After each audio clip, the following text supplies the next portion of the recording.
Yeah. I can't think of anything that should actually follow that, including me. And yet, here I am. So we're going to talk about something else entirely. Just kind of chase that out. All right. Here we are. Yeah, that looks the same to you as it does to me. It's good. So if you were to dig carefully here, like right around nowhere in Turkey somewhere, you'll find a burial mound. And if you root around carefully in there, you'll find pieces from what's understood to be one of the oldest board games in the world, as best we know. This is about 5,000 years old.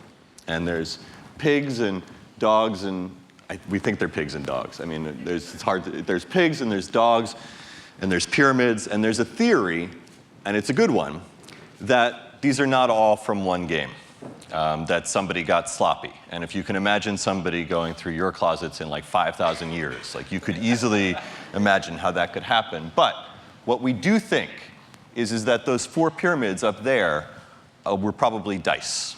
And it's a reasonable assumption. This is the Royal Game of Ur.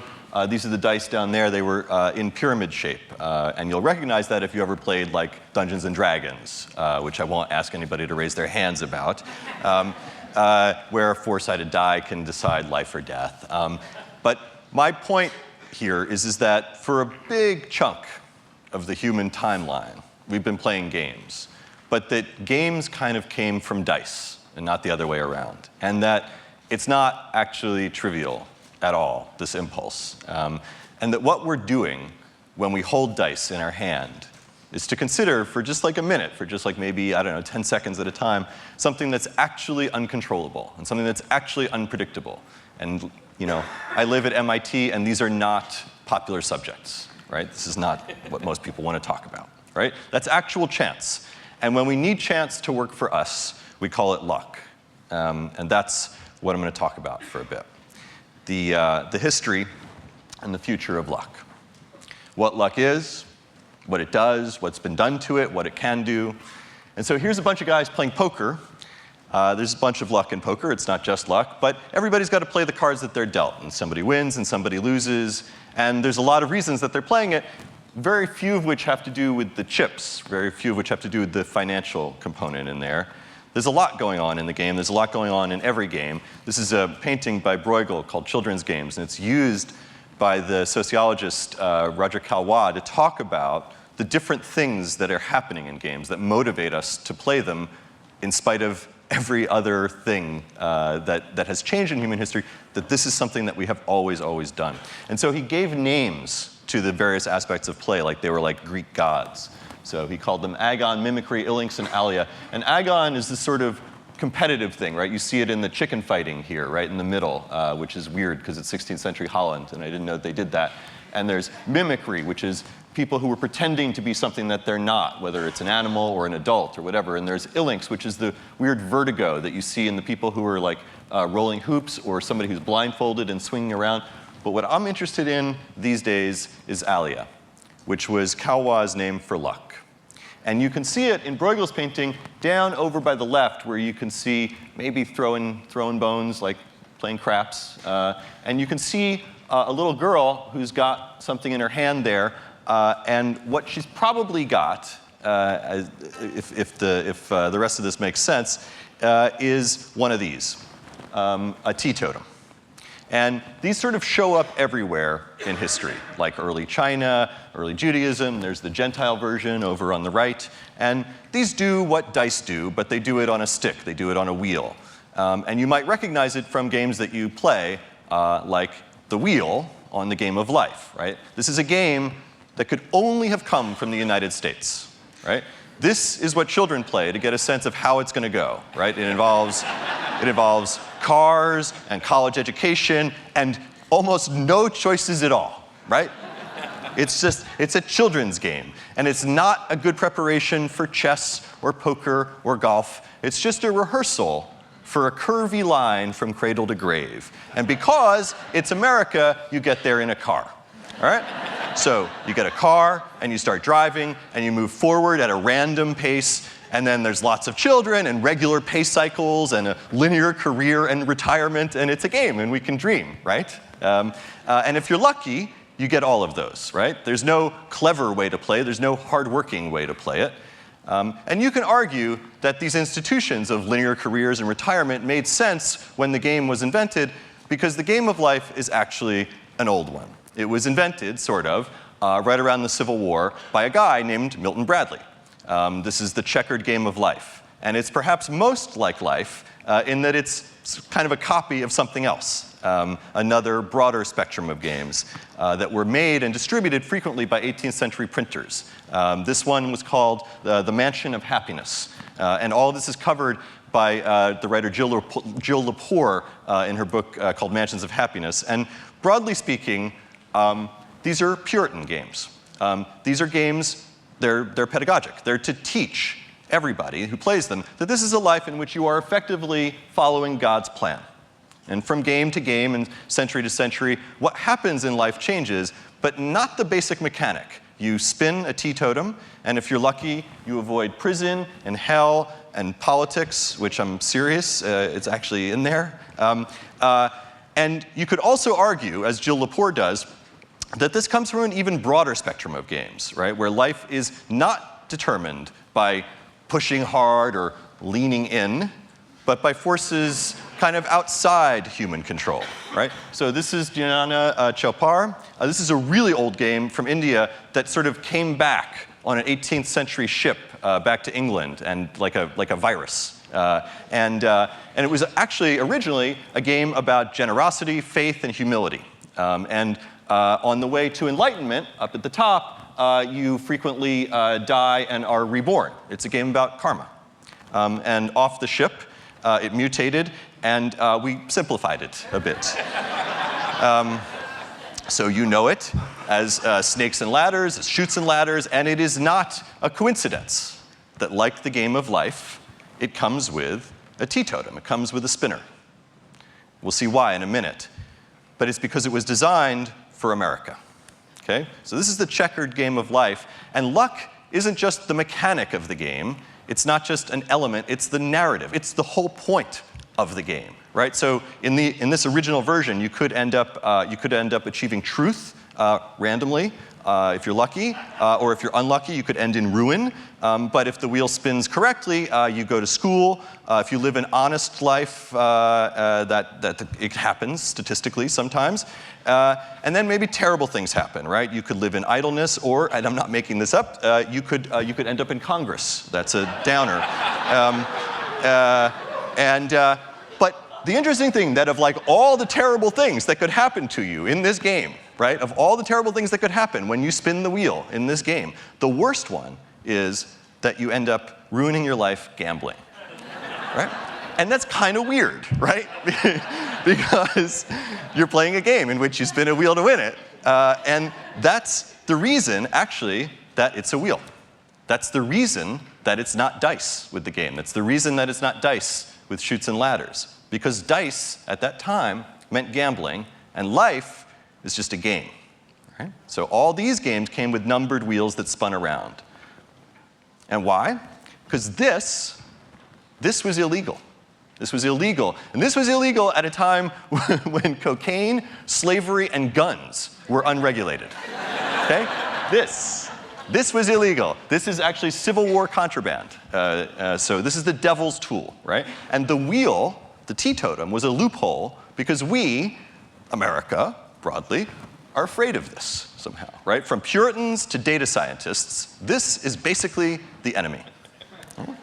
And so there's a historian, a really amazing historian named Jackson Lears, and he writes about all this in a book called Something for Nothing, Luck in America. And he talks about America's discomfort with what he calls cultures of chance, okay? And there's a lot of them. Some of them are in the savage past, and some of them are in a savage future. So, you know, we all know the story of Jonah and the whale, but like we don't hear the part that Jonah got thrown overboard by his fellow sailors after drawing lots to see who would appease the angry weather god, right? Nobody talks about that part, right? And then, you know, in the savage future, there's the Hunger Games, which is basically the same story, just no whale, right? But it's basically the same thing. It's about drawing lots for appeasal. And not all of them are negative. So there's the sort of Blackstone, Whitestone lotteries of Native Americans. But also, this one is especially interesting these days, that the Athenian Senate, that most of the magistrates were actually drawn by lottery. That was how you made it to being a magistrate. You were actually drawn out of a hat. That could never happen here. Because we live in a meritocracy.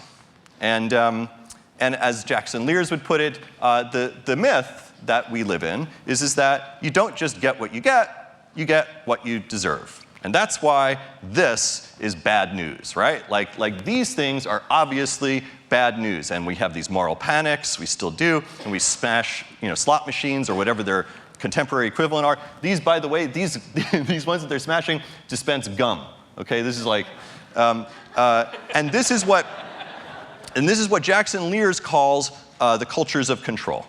And this is the rational, meritocratic culture that we live in, the one made up of regulated gambling and big data and business intelligence and predictive analytics. And you'll see why we meet this even today with hammers. And not to over-dramatize it, but, and it's not funny, I mean, this is a guy who was betting small stakes on college football, and in the police raid on his house for that activity, he was accidentally killed, right? This is how seriously we still take this sort of dance with something that's aleatory. And so, even though it's immoral and illogical and illegal, it's totally irrepressible, right? Which is why it's funny that these guys are playing cards. And it's funny because these aren't just any guys, all right? This photo was taken at Los Alamos, and it's a photo of the men, Stan Ulam and Nicholas Metropolis, who at the time were inventing nuclear weapons. Okay? And later, they would go on to invent the modern computer. This is actually a photo that George Dyson sent me. These are war scientists. No one is going to break up this game with hammers. Okay? And at this time in human history, there's nobody on Earth who knows better than these guys that there's no such thing as luck. Right? But missing from this picture is their colleague. It might be who took the picture, Mr. Chips. It might be who took the picture. Who's missing is John von Neumann. All right? Because when von Neumann, when he wasn't like inventing game theory or thermonuclear weapons or quantum logic or the digital computer, you would find him here at a casino. This is the casino in Monte Carlo, where von Neumann would hang out. This is sort of between the wars, and he would sit there with a notebook, and he would just record the distribution of the ball on the roulette wheel over time. Because if you could collect enough data about the seemingly random distribution, right, because the wheel's not perfect, you could discover that it's not really totally random. All right? The wheel's not physically perfect. There's always some small bias, and that's really all you need. Except that actually, von Neumann busted. He bankrupted himself in Monte Carlo, which is how he met his wife, so that's lucky in a way. But in spite of the fact that von Neumann busted, the impulse never wavered, right? Like something was put into place, and we've never really given it up. And that impulse is that if you tell me it's luck, I'll show you you're wrong. And so it's lucky that von Neumann was friends with this guy, the big winner on this hand, Stan Ulam, because years before he worked on the bomb, and years before he worked on the computer, he got encephalitis, and he went into a coma. And so surgeons drilled a hole into his head, and they gave him penicillin, and then he spent a few months in a hospital bed. And he spends months lying down with a hole in his head, and he's just playing solitaire over and over and over again. And he's wondering, I guess as mathematicians do, what is the likelihood of a winning hand, right? It's random, but it's a finite set. But it's incalculable at that time, even for Stanley Ulam. So he has this other idea. He says, after spending a lot of time trying to estimate them by pure combinatorial calculations, I wondered whether to lay it out, say, 100 times and simply observe and count the number of successful plays. And this is covered well in George Dyson's book called Turing's Cathedral.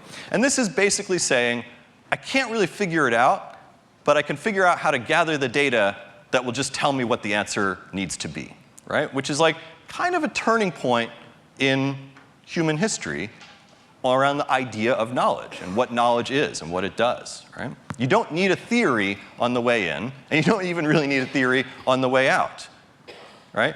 You've sort of, you replace the black box of chance with the black box of actionable probability.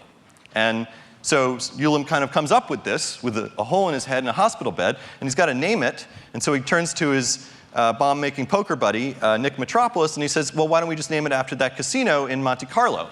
And this is from whence derives the Monte Carlo method, the Monte Carlo distribution. If there's anybody who's worked with statistics in the room, this is what you're working with. George Dyson describes it. He says it was basically emergency first aid waiting for the mathematician to arrive. All right? And we've sort of been using it ever since. Maybe we're still waiting for mathematicians to arrive. And you can use this on just about anything. Right? So Dan Catt, really interesting programmer developer out of the UK, ran a Monte Carlo simulation across snakes and ladders, right? The game of karma, right? And now you can see more or less what's most likely to happen to you. And God bless Dan Catt, but the idea of snakes and ladders is to not know. That was actually the point of the game, like when they were playing it in India, as a tool to understand what karma is, as a tool to understand what enlightenment is. The idea was not to know.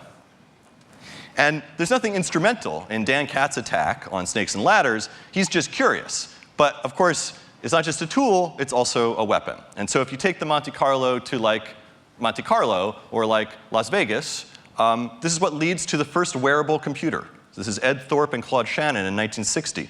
And they're sort of charging into von Neumann's breach, which is, with enough data, can we beat the roulette wheel? And the answer is, of course you can, right?